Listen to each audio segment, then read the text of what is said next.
Vamos falar dos recursos. O recurso é uma das partes que eu mais gosto da Lei de Acesso à Informação, porque é onde ele permite que a gente exerça o que a gente falou lá atrás, no comecinho do curso, que é essa discussão, esse debate sobre o tipo de informação que deve vir a público ou não.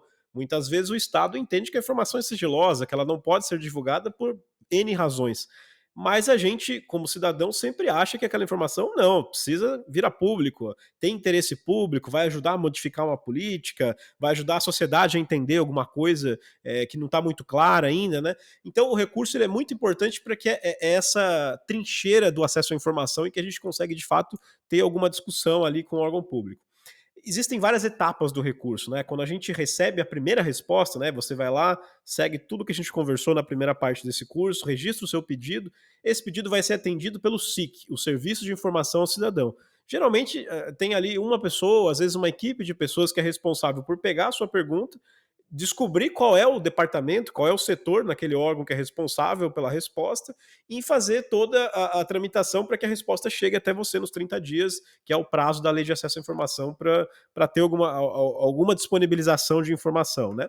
Só que às vezes essa resposta chega e não tem nada a ver com o que a gente perguntou, ou simplesmente está faltando uma parte. Você pediu dados de 2017, 2018 e 2019, eles só mandaram de 2018, por exemplo. Você pode de maneira muito simples, eu vou mostrar ali como funciona no sistema. Você aperta um botão, geralmente é abrir recurso, registrar recurso, algo nesse sentido, vai abrir um novo campo para você colocar um texto. E esse texto vai ser lido pelo chefe hierárquico daquele departamento, ou seja, não é mais a mesma pessoa que respondeu originalmente o seu pedido.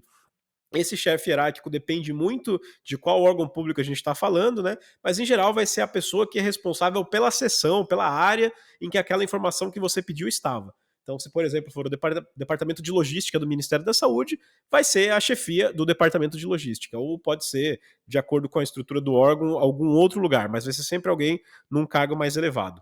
Se mesmo na resposta desse chefe hierárquico você ainda não concordar com a resposta, existe a possibilidade de abrir mais um recurso para a autoridade máxima do órgão. Nesse caso, seria, por exemplo, a ministra da Saúde. Você vai falar com. Não necessariamente você vai dialogar com essa pessoa, mas o documento que virá assinado do órgão com a resposta oficial será assinado pela autoridade máxima do órgão. É o posicionamento oficial dela em relação àquela pergunta que a gente está fazendo.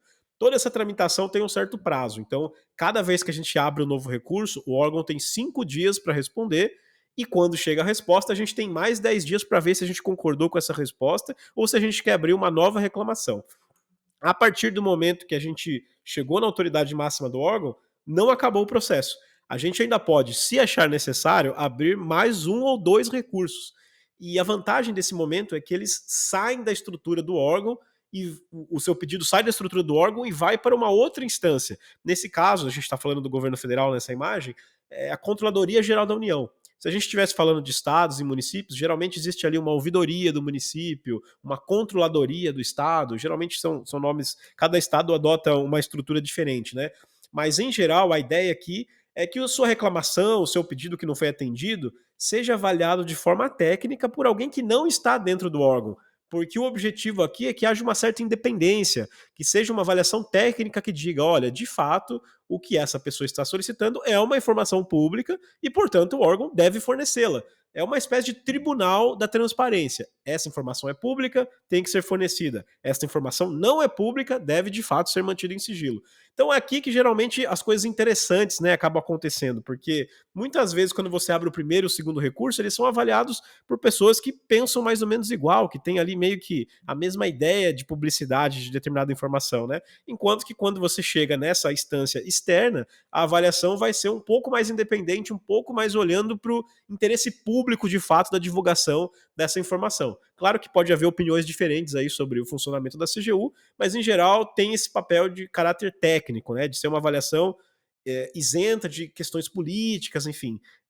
Não caberia a gente discutir isso muito a fundo, tem quem possa dizer que, na verdade, o ministro da CGU é nomeado pelo presidente, mas enfim, não vamos entrar nesse debate mais político. A questão é que é um órgão que acaba fazendo essa análise mais técnica. E por fim, se mesmo assim a gente não concorda, há ainda uma comissão que avalia esse pedido em última instância, mas que em geral a gente nem vai falar muito dela, porque as respostas, as decisões dela tendem a concordar com a CGU, com a Controladoria Geral da União.